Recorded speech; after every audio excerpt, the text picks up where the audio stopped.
সবাইকে।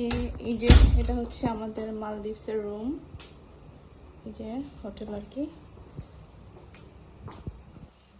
সুন্দর। কি কি আছে দেখি, এটাতে কিছু নেই, এটা তো কমপ্লিমেন্টারি, অনেক কিছু আছে দেখতে পাচ্ছি, কমপ্লিমেন্টারি অনেক কিছু আছে।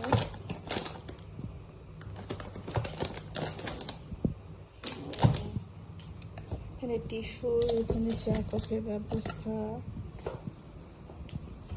এখানে একটা আলমিরা, ওয়াশরুমটা দেখি, ওয়াশরুমটা দেখি আছে, বেশি কিছু নেই, ওই পাশে একটা সাগর দেখা যাচ্ছে, ওয়াশরুমটা দেখি। আচ্ছা আচ্ছা, শ্যাম্পু, বডি ওয়াশ, ওয়াশরুমটা বেশ ক্লিন, একটা মিরর, একটা টয়লেট, একটা শাওয়ারের ব্যবস্থা।